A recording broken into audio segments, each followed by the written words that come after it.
Hey everyone, thank you for tuning in to another episode of TechCloudTV. For those of you that have been following us, you know that Truong and I have been working on bringing you the latest news in the global blockchain space. Today we are joined by the amazing Amy-Rose. Amy-Rose is a building designer turned emerging technology education consultant who is passionate about helping communities, individuals, and businesses harness the benefits of emerging technology in the fourth industrial revolution. As the membership manager of Blockchain Australia, Amy-Rose is responsible for the effective management and communication of systems, data, software, and media while managing the coordination of administrative processes to nurture and engage their Blockchain Australia members. She's also the founder of Future Blackboard, an educational platform for emerging technology, and also the host of Widdershins Podcast, a series reporting on futuristic technologies with the world's leading scientists and also engineers. So thank you so much for joining us today, Amy. Would you care to, provide the audience a little bit more behind your background and also your role in blockchain? You did a really good job. I don't know if I could really elaborate on that much more, but at the moment, to add a little bit, I guess, I am also the co-founder of Cortex Brainwave Technologies. So we are creating a brain-computer interface headset for the treatment of autism and ADHD. So that is a startup that I'm working on at the moment. And it's actually traveling really, really quickly at the moment. And I'm having to put a bit more time than I expected into that. But it's pretty exciting. Are you able to share with us what you're working on, or is that a project for next time? Oh, the brain-computer interface headset? Absolutely. Yeah, so I'm working with Casey Fluger, and he's been interested in brain-computer interfaces for a while, and so have I, but not to the extent that he has, because as the original founder, he has ADHD and autism, and so does his daughter. He is also a medical researcher, so he has a grassroots story to go with this. And so I joined the Cortex team. At the moment it's actually Casey and I, and we have been working pretty hard. So we've won the Binance Queensland Challenge and we got some funding through that. And yeah, we've recently been approached by some pretty amazing people to support us. So we are very, very lucky, and we're also I guess you make your own luck, but we're lucky in that we've positioned ourselves in the technology and with Casey, the medical and neurofeedback communities as people that the industry trusts. So we are being approached, and it's pretty exciting. Yeah, absolutely. So I guess moving on again to another endeavor that you're working on or are a major part of, are you able to share with us more about Blockchain Australia and also what led you to join the organization? Yeah, look, I used to watch Blockchain Australia from afar, and I always wanted to be a part of Blockchain Australia, and this is going to sound corny probably, but I used to see all the photos of like the board, and it was all the cool people in blockchain, right, who would get together once a year or twice a year, and they would provide, they're the industry body for blockchain projects and the blockchain industry in Australia. So I was working on a podcast back then, and it was the Crypto Clothesline for anyone that's interested, and we did that for a year and a half. And we basically reached out to many people in Blockchain Australia. So I've always loved Blockchain Australia, but I joined Blockchain Australia just after the merger in late 2019. I've only been there for around a year, and after the merger, there was a huge shift and a huge focus to start providing value for the members and supporting the members and connecting the members with industry, and becoming a real spokesperson for the industry. So I was asked by a friend of mine, Karen Cohen, to apply for the role. Well, the rest is history. Awesome. So what are some of the exciting initiatives that Blockchain Australia are undertaking? And I guess from your perspective, what are some of the challenges been for members, particularly in the industry? Look, I think the challenge during 2020 has been, it's been hard. It's been hard for Blockchain Australia. It's been hard for the projects. It's been hard for the startups. It's been hard to get out there and be seen when, well, some of these companies are wanting to increase their patronage and their online presence. And it's just, without the meetups, without the events, and without support of the ecosystem, and this isn't just in blockchain, this is with every single industry, it became really, really hard. It didn't matter how many online sort of initiatives in these industries and all the tech industries, it was still becoming, you know, people were getting zoomed out. Like, it was just, it's tough. So one of the biggest things,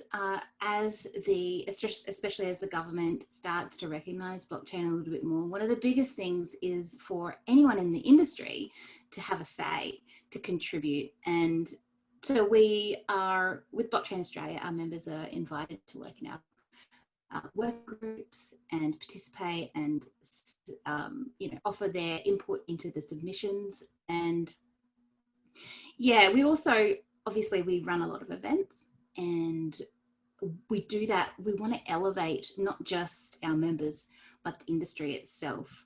So the more polished the industry is, the more inviting the industry is, the better off everyone is as a community. So yeah, we just want to support not just our members, but the whole ecosystem now. That makes sense. So you able to share with us a bit more around the blockchain roadmap and what you kind of foresee as some of the use cases that will really shape the future landscape, I guess, of blockchain? Yeah, you know, the blockchain roadmap, it's pretty cool, but it's sort of like some of the pieces in there. So I'm excited about the cybersecurity aspect, but I've always known that cybersecurity and blockchain, the intersection of those two technologies, it's sort of like a no-brainer. And there should have been more attention on that. And now the blockchain roadmap has their own working group around cybersecurity. Now there's attention where it needs to be. And I think the decentralized nature of blockchain makes it a really good solution for cybersecurity. So I'm pretty excited about the cybersecurity aspect. Yeah, definitely very relevant, particularly during this time. Yes. So, yeah, so just moving on to, I guess, the other endeavor that you're undertaking in Future Blackboard, I guess, how do you sort of envision this platform in shaping education on emerging technology? So I had the opportunity to obviously check out your website. But yeah, I wanted to hear a little bit more from your perspective. Yeah. So Future Blackboard it was a little bit of a side hustle, but that will be sold quite shortly. So I guess the answer to that question would be, I hope that who it goes to will build it a lot more than I did. And I do want to see it as a one-stop shop for anyone who's looking to upskill. That was the intention behind it.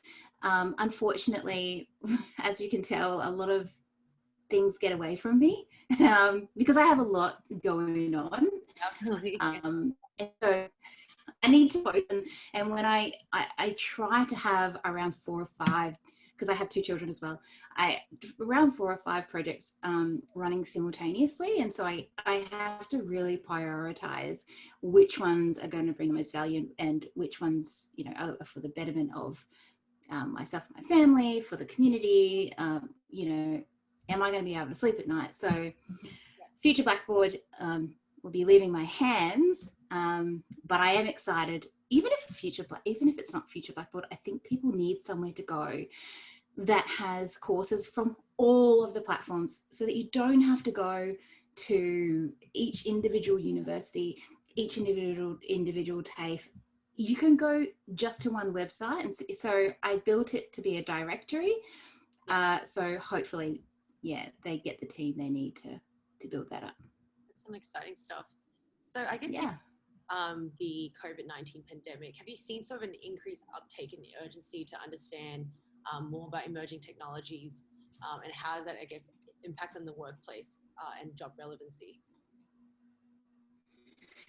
Yeah, people have been thrown in the deep end.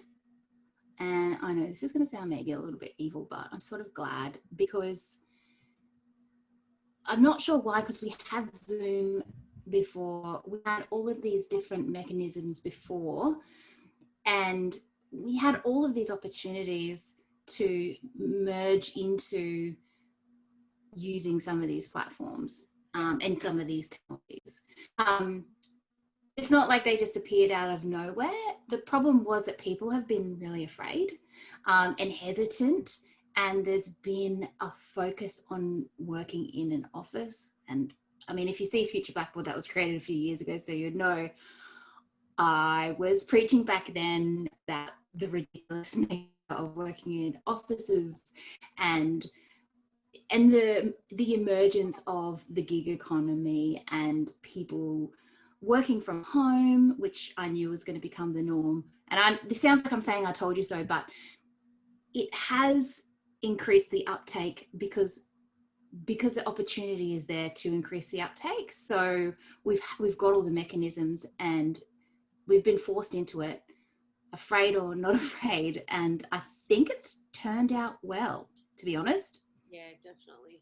I think further to this, I also kind of note, the theme of emerging technologies really shifting jobs out towards automation, which was a massive topic of contention for people on whether or not these technologies would really automate or augment a jobs role. So I guess from as well, what do you think this potentially could mean for businesses in upskilling their employees? Well, I think it'd be silly for businesses not even if it has nothing to do with technology, even if it's just for mental health and stability. Upskilling is about nurturing yourself as well and focusing on your own health and your own well-being so that you have a better result in the workplace. So, and there are different types of technologies that will allow it. So I'm hoping that, yes, they promote upskilling and they give employees an opportunity to upskill. But I'm also hoping that they promote using platforms like, one of them is Positive Prime, and Positive Prime, it's a scale up at the moment, and they, for 3 minutes at the beginning of the day, you sit and you watch a slideshow of some amazing imagery.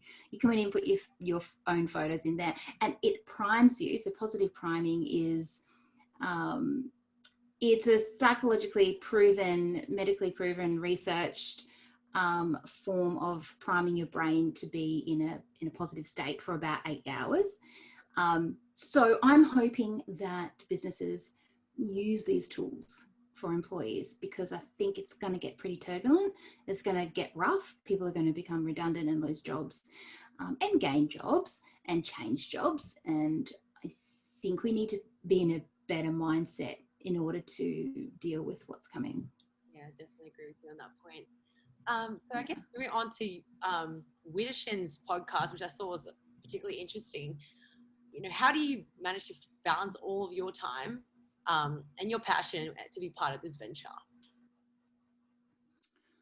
Yeah, so I get asked that question a fair bit. I delegate. I have a virtual assistant, so that's one of the things. I have all sorts of support when it comes to like house cleaners and stuff. All that aside, I prioritize my time. I batch my time, so different projects get priority and that sort of thing.